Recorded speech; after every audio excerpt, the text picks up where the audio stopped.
Yego twenge kubasuhuza mwe mukomeje gukurikirana Ndi Umukristo TV, amahema nakomeze kubana namwe. Njyewe nitwa David. Uyu munsi tugiye kuganira na Pastor Labani kuri Ndi Umukristo. Aha niwe ni mu rugo, na hano tugezeho tukaganira ibitekerezo byinshi byubaka umurimo w'Imana cyangwa se byubaka abantu bemera Imana, upfa kuba wemera Imana cyangwa se ukunda amahame ya Gikristo. Niyo mpamvu yitwa Ndi Umukristo TV. Tugiye kuganira na Pastor Labani. Aha niwe mu rugo muramenyereye cyane, ariko njye nitwa David natutse kuri Gon Arike TV. Amen. Nawe ushaka wajya kuyisura Gon Arike TV, na Ndi Umukristo byose ni bimwe. Cyane ko Ndi Umukristo yabyawe na Gon Arike TV. Cyane. Nayo mpamvu muhita mwumva n'ijwi ryanjye hano, mukumvamo David. Amen. Pastor turakwakire kuri Ndi Umukristo. Murakoze cyane ko twakira, Imana iguhe umugisha. Ase ubundi reka nkwibarize neza.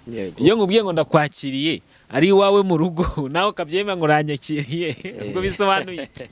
Nyene icyo bisobanuye mu kanya umaze kubivuga, ari kuri Gone, ari kuri Ndi Umukristo. Nyene urana Gone yabyaye Ndi Umukristo. Ubwo rero ni mu rugo, ni mu rugo, ubuje mu rugo. Ndakire. Ubwo naza ngahita nikaze, ngahita nambura abo masanze, ngahita bagira nkabashyira mu bigori, nkahita mbagira iwanjye cyane. Ni mugi wawe rwose. Nda kibazo Pastor ntukanse. Wowe uzi urwego bino bintu byubatse. Burya iyo watangije ikintu ubuzeho wakoze neza, ubuze n'ibyo uzakurikizaho, ubuze n'ibyo uzakurikizaho. Niyo mpamvu rero rwose nikaze ni mu rugo. No kwisanga. Yego, by the way wambaye neza. Agakoti keza, arakoze cyane. Amavuta y'Imana muri minsi ari kugutembaho, agakweto keza, agapantaro, agakoti. Mbese David Yesu yagize neza kandi turamushimira ahagejeje ari gukora. Uri umwe mu bantu bari kumuhamya cyane. Cyane n'ukuri turashimira Yesu ahagejeje ari gukora. Erega buriya bino twarabisengeye David, twaraye ubutayu, turakubitwa imvura tunyagira, imibu iraturya. Dusenga ngo tuzageremo iki gihe. Ese ubu mbivuze no kuba nicaye hano, namwe reda turi kungurikira.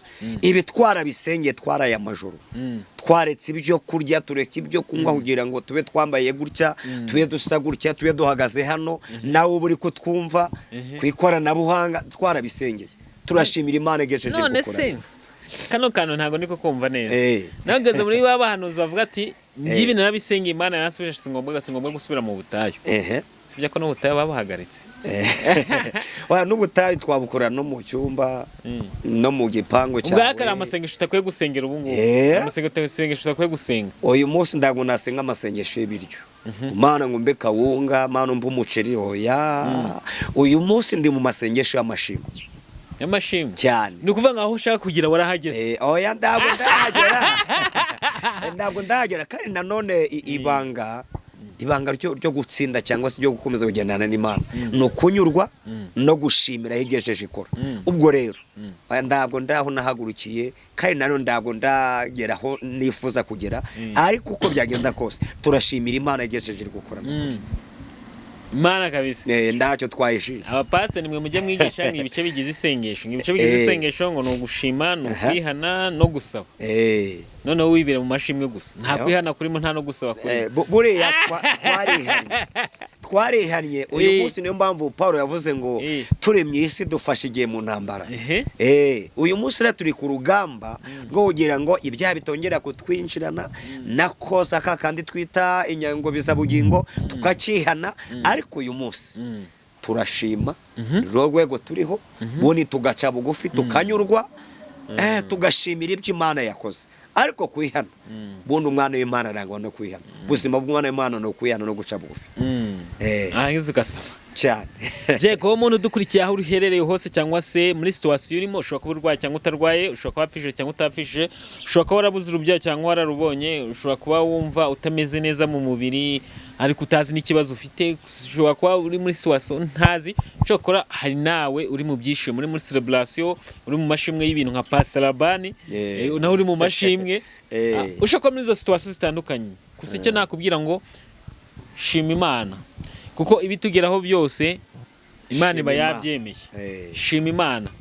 umuntu umwe niwe wavuze ijambo ryiza nanjye iryo jambo sinayindizi niba ryanditse muri Bibiliya pastor ahita ridufasha umuntu wese ugihumekana umukadda w'ubuzima bwiza iryo jambo riri muri Bibiliya cyangwa ni ijambo umuntu yishakiye arivugira ni umuntu yishakiye ararivuga ariko nanone riteye ibyiringiro riteye ibyiringiro rwose riteye imbaraga ariko muri Bibiliya ndaho waribona ariko nanjye ndasubira mvuga ngo niba ugihumeka ukaba ugihumeka ufite umwuka w'abazima uri umukandida w'ibyiza ndahana Imana itagukura ndanayo itakugeza bivuze ngo uyu munsi ushobora kuba ubabaye ejo ugaseka ejo waba ubabaye ejo bundi ugaseka uyu munsi ushobora kuba uri guseka ejo ukababara bivuze ngo iyi si niko itutunze iyi si hamwe ugenda ikibaya ahandi ukagenda umusozi ahandi imvura ikakunyagira ubundi ukagera ahanyerera ubundi ukagera ahantu hari akazuba keza ukota akazuba ukagera ahantu hari amahumbezi mwese niko bimera cyakora ibanga ririmo aho kumenya kugendana n'icyo gihe kuvuga ngo Mana hano birakomeye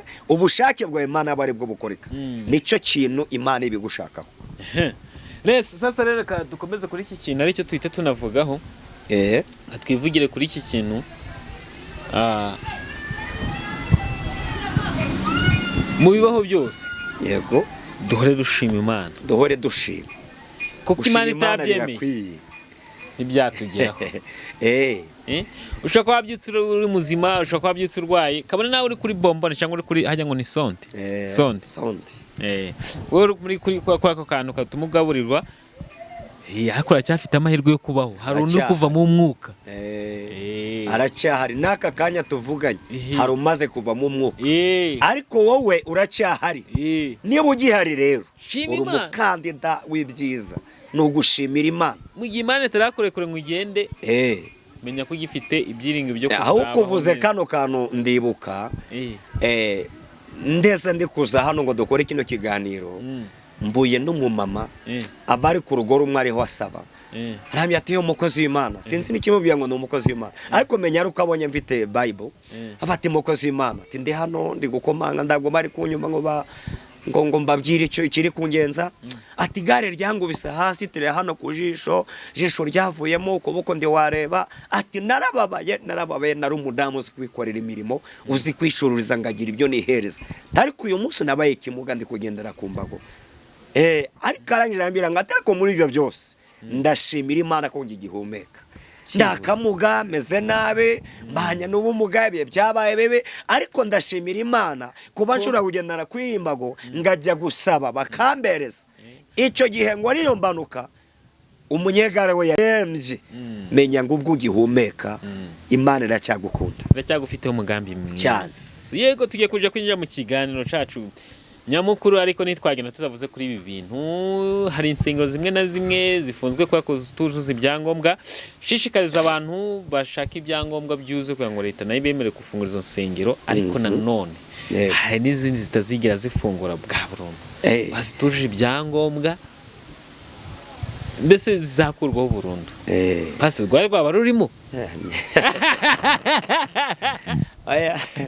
jewe ndi gushaka ibisabwa n'amategeko bino byangombwa leta iri gusaba ndiho ndabishaka ariko nge ndacyakomeje umurongo w'ivugabutumwa turacyaringaniza aho gukorera naho kubikorera akabasa neza bigendanye n'umurongo wa leta ariko nge ntabwo nahagaritswe burundu nangize ngo hagaritswe burundu nawe mu bantu bazaza gusenyerwa na tingitingi bazazana ibimashini bikagusenyera kandi nanone bara nabo bahagaritswe burundu muhumure turi kubasengera ntabwo mwatutse Imana irabakunda ubu si ntama mwaye mushumbye ziri hehe zirekeje hehe amaherezo yazo nayahe izi ntama rero izi ntama nizo sino ntama hari uburyo turi kuzimenya tukaziha ku bwatsi urabona ubu turi mu gihe cy'ikoranabuhanga social media zirahari twakreye urubuga bwo kujya tuganira n'ijambo ry'Imana tugakomezanya nk'abana b'Imana nibyo bari bakuvuga ngo amatora yavuye ku musengero yimukira kuri social media byirashoboka cyane none ko na leta nayavuze ko naho izahagera izahagere naho nanone bitameze neza ibigenze neza ariko ngewe nzi ko ibyanjye bimeze neza nta kibazo rwose nta kibazo bimeze neza social media zimukiye insengero zavuye mu nsengero zavuye mu mazu basengeramo zimukira kuri social media cyane gusa ngewe nubaha Imana ngubaha na leta kuko ndabutegetsi butava ku Mana ubwo rero bimeze neza rwose kandi mbereza agaciro uwaje anganye uje mu ruhande rwanjye muha ibyo ashakaho kandi nzi neza n'umutima wanjye ko muhe bikwiriye. Reka dufate akanya gatoya twinje mu isengesho rigufiya, niturangiza twinje mu kiganiro cacu nyamukuru kugira ngo tukiragize Imana ituyobore muri iki kiganiro kuko ngo tutaza kuvuga twihimbaza ahubwo tuvuge izina ry'Imana. Haleluya. Imana ishimwe cyane. Mana muremye, Mana mucunguzi, turacyagushimira izina ryawe niryubahwe kuko wabanye natwe Kristo mwiza, uraturinda, uratwemerera, ushima ko twagera kuri uyu mwanya kore aya masaha no kuri iminota. Mana turagushimira izina ryawe niryubahwe. Ndagushimira uyu mwanya mwiza yongeye kuduha data, izina ryawe niryubahwe. Ndagushimira uyu mwene data ugize umugisha wo kongera kubana natwe kuri telefone ye. Mana turakunezerewe, izina ryawe niryubahwe kuko uri Imana isumba byose. Ijambo ryatubwira ngo nimusaba muzahabwa, nimukomanga ku rugi muzakingurirwa. Natwe rero turasabye Kristo Yesu mwamudukunda, dusaba kugira ngo Mana ugumane natwe, duhe imbaraga, tugirire neza kandi abarwayi dukize. Data Kristo mwiza, bashobewe wongera ubarememye ibyiringiro kugira ngo izina ryawe Yesu rikomeze gushyirwaho icyubahiro. Ngano bari natwe Kristo Yesu mwamudukunda, komeze gutindana natwe. Data turasengeye uyobora ikiganiro, nanjye ubazwa Data murengezi mwiza, nateme tukomeje kuganiraho. Mana dufashe kubwo ubutware bwa n'ubuntu bwawe, izina ryawe nirahabwe icyubahiro. Ngaho tubera Imana, tubera umucyo Kristo Yesu mwamudukunda, ndetse ubwo dusenze Data twese Yesu mwamudukunda, umugisha wawe ugere no kuyu mwene data mushiki wacu udukurikiye, ndetse umugisha w'iburyo n'ibumoso ubane n'abana bawe. Ngatindana natwe kandi utwegere kandi utuyobore. Data Kristo Yesu mwamudukunda, mwuka wera wawe adufasha tuyobore kuko uri Imana isumba byose. No tube hafi kandi ijambo ratubwira ngo abayoborwa n'umwuka wera abo nibo bana b'Imana.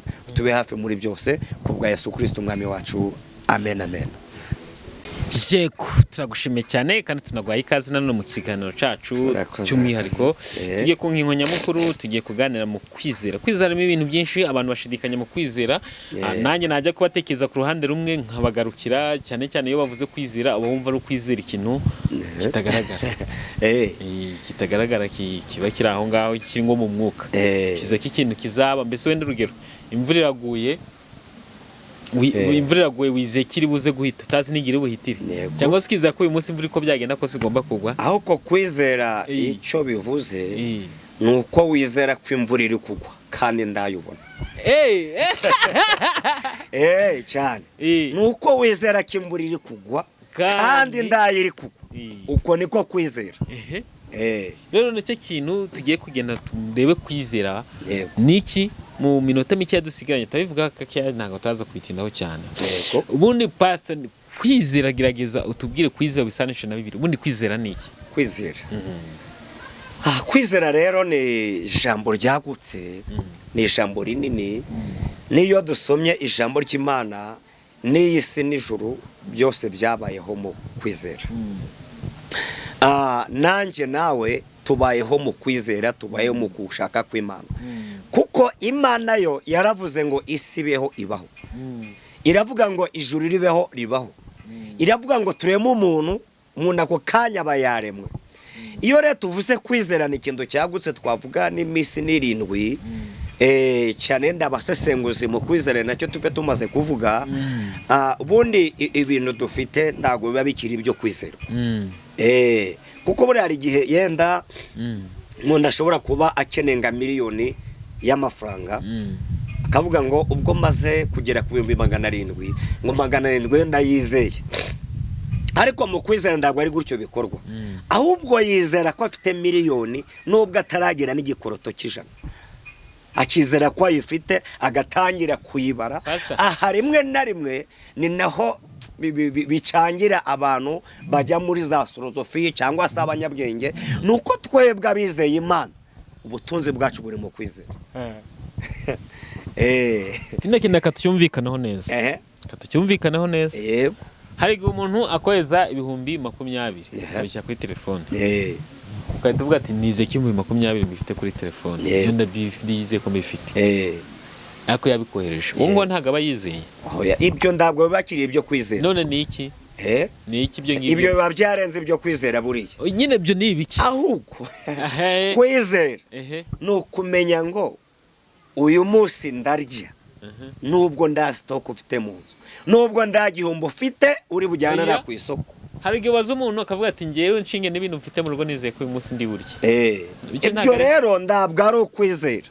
Ibyo nibyo afite ndabwo tubibara mu kwizera. Nose kuki twizera ko Imana iriho, tuyize muri Bibiliya, tuyize ndangatwe cyane abahanuzi tuvugana nayo, tuyize gutyo yaratwiyeretse, ariko tukizera ko ihari.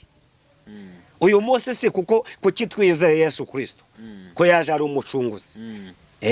Tukamwizera uyu munsi akaba yaraducunguye. Bishakare kuvuga ngo kwizera ni ukwizera ibitaraba, ukizera ko bihari kandi ukizera ko bibaye, apana hirya apana hirya. Oya, huko ukizera ko bihari. Reka tubijyane n'ibintu by'iyobokamana. Hari igihe uhura n'umuhanuzi kamubwiye akaguhanurira, yamaze kuguhanurira ibintu bitasohora akakubwira ati nuko wabuze kwizera. Ibyo bintu birashoboka.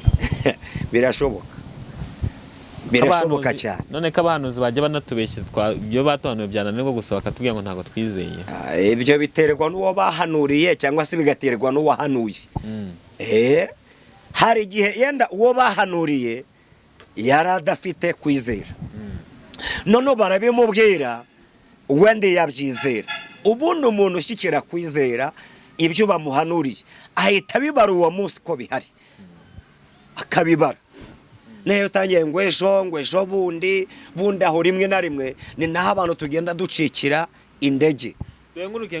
Munda cigaya, munda kumva kibyo Imana imubwiye, kumva ko bitazasora, akumva ko byarangiye, kumva ko niba sara urubyara, kumva ko atazabyara, ashingiye ku myaka maze. Ariko biratubwira ngo Aburahamu na Sara bakomeje kwizera paka umwe agize imyaka 190. Iki Imana yavuze kirasohoka. Ibintu bibiri. Wizeye bikaba. Wizeye bikaba. Nk'ibintu bibiri wowe. Wizeye bikaba. Ibintu nizeye bikaba. Icyambere nuko nizeye ko nzicara n'abanyamakuru. None uyu munsi turicaranye. Narabyizeye ngewe. Ngiye nuko nizeye. Imana yambwira ngo nzaguhuza n'abantu bakomeye, nzaguhuza n'amahanga. Ndabyizera. Uyu munsi ndi imbere y'amahanga. Cyane. Nakubwira ngo abirindwe, nakubwira byinshi nizeye biraba. None abakristo turasabwa iki noneho? Abakristo turasabwa kwizera. Turasabwa kwizera, tukizera Imana kishobora byose. Neba urwaye ukizera ko Imana gukijije. Nduvuge ngo izangiza. Yubise mu nzagihe nayiza mu gihe n'ubundi. Ariko uvuze ngo uyu munsi ndakiza uburwayi bwanjye. Kandi ko kugomba gukira. Aribyo ngibyo ntago twasubira kwa muganga, twajya twizera. Buriya rero no kujya kwa muganga nako ni ukwizera. Tuvugishe ukuri. No kujya kwa muganga naho ni ukwizera. Ushobora no kujya kwa muganga kavaterekata nubwo ngiyeyo, ariko ndacu muganga bari bumarire. Kabishwe nubwo muganga yabatazi kuvura, uwo ukajya ufite kwizera. Imana yakora imirimo, Imana yakora ibidasanzwe. Muri abakwizera ukabona amafaranga cyane. Ukavuga ati ngiye ndashaka ngo amafaranga nyabone sasa. Wakwiza amafaranga ukaza sasa wayabonye cyangwa saa 8 cyane. Aribyo ngibyo abantu twese twakira. Aribyo ngibyo abantu twese twakira. Ahubwo icyo nshaka gutangariza. Yego ibyo nibyo nshaka. Kwizera. Kwizera nayo ubwayo ni imbano. Iba mu muntu ukizera ikintu kikaba. Ukizera k'ikintu urakibona ukakibona. Ni imbano nayo iba mu muntu. Kuko burya twese ndabwo dukizwa na bimwe. Kuko hari ukwizera, hari ibyiringiro, hari ukunesha, hari ugukiranuka. Ibyo byose ni imirimo dusanga yo kukiranukira Imana cyangwa se kwizera Imana. Kwizera ukwabyo nabyo ni imbano. Kuryo ngewe uyu munsi ngo narizeye. Uyu munsi turicara uriho urambaza. Kandi kugusubiza ko Imana inshoboje nuko nizeye rero. Kwizera numva ari ijambo rikomeye. Kwizera abantu bamwe benda bamva kwizera nubwo nanjye nabazaga ibibazo, ariko kwizera rwose ngo nukurema rwose ibitagaragara ukabigira ibigaragara. Kwizera no gufata ibidahari ukahita ubona ko bihari kandi ko bifite mu ndoke zawe. Naho nose uyu munsi narase negeraga nsenga, Imana ikambwira kwambara amakoti. none urayambaye. Yego sindagera amakoti menshi ariko ndashimira ayo ufite Imana igejeje iri gukora. Burya ufite amakoti arenze 2 3 haba hari uko Imana igenda ibikora. Noneho Imana yabivugaga ngafata Imana ko byagenda kose nambaye koti. Hanige nafata agapira nambaye ngahita ngambara ngabigendera ng'umuntu wambaye costume n'ubundi. Ariko uyu munsi ndi muri bya bindi nizeye. Uyu munsi rero no kote ndagwa ari byo kwizerwa. Ntabwo ari byo kwizerwa, ibi byarasohoye huko ndabishimira, huko nizeye ibindi Imana igiye gukora mu kanya. Reka tujye ku bantu rimwe na rimwe musengana nabo. Nuko reka abantu rimwe na rimwe musengana nabo badakunze gusubizwa ibibazo byabo kandi mama mwasenganye mwe wizeye. Ushobora gusengera umuntu wowe wizera umuhanuzi cyangwa se umupasiteri watizeye gasubizwa. Byaterwa n'igihe cyangwa se n'umwanya wa muntu ahagazemo, ariko tugomba kuzuzanya. Uwe ngiye gusengera ukabanza ukizera, noneho nanjye ugiye kugusengera ubundi nezeye ko byose bishoboka. Tukuzuzanya, Imana igaca inzira, Imana ikarema igitangaza. Buriya nuriya mudamu tusanga muri Bibiliya wari umaze 12 ari mugongo, we yagiye kureba Yesu, kumva gusa ko Yesu ari bumukize, aramanuka ajyayo. Amaze kujyayo asanga Yesu ari n'abantu benshi, ndabango Yesu ndamugeraho gute? Arabatyakora nubwo ndabona umwanya ngavugane nanjye cyane yanye mubaze huko bwari Yesu nibimuriho byose birakiza. Mudamu yanyonyombye akora ku kanzu ya Yesu, yego murwayi arakira. Harana ukwizera rero, bundi igitekerezo cyatangiye akiva mu rugo. Ndabango ubwo Yesu akiza, bura natwe nubwo dusengera abantu David, ariko hari igihe umuntu akureba uyu muntu kandi ko negete ku mavuta ye. Imana avuga reka nze muhamagare nanjye yimbye nanjye sengare nayo. Bura uyu muntu nubwo yambamagara ndicemo, nubwo yambamagara igacamo ndi bize senyifate, uko byagenda kose Imana iba yamaze gukora ibyo ikora kuri wa muntu. Yego. Wenda reka tugane ku musozi w'ikigano cacu, nashaka ngo kize gutwara mu mwanya mutoya cyane ko cyaba ari cyo kwizera. Sinzi niba hari ibintu bitatu ushobora kugenderaho wizera. Ubitubwira ko ntubishe mu nyungu nyinshi, ntubishe mu magambo menshi. Ibintu bitatu ushobora kugenderaho wizera. Ibintu ushobora kugenderaho nizeye. Aribyo dusoreza, ibintu bitatu ushobora kugenderaho cyangwa se inama 3 wabwira umuntu ugomba kwizera agomba gukurikiza. Yenda akambere ku nama nahereza uyu ku nama umuntu inama 3. Yego. Waheze umuntu. Icyambere uyu muntu nuko agomba kwizera ko Imana iriho, kandi akizera ko ishobora byose, kandi aho ari hose akizera ko imwumva. None yapfukama, yahagarara, yagendagenda ari wasenga, akizera ko Imana iri kumwumva kandi kibyo asabye ko abihawe.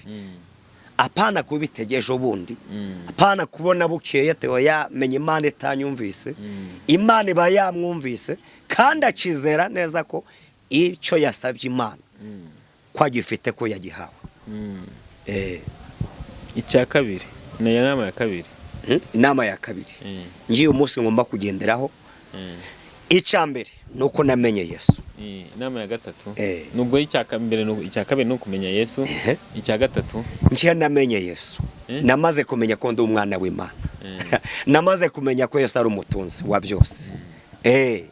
Ubwo rero mvite Yesu muri nge kandi ngamenya ko Yesu ari umutunzi wa byose, niziye neza ko ibyo nsabye Imana ko mbihawe, ibyo ndafite ubu kejo mbifite, mukanya ndabifite, ndi umutunzi muri Yesu.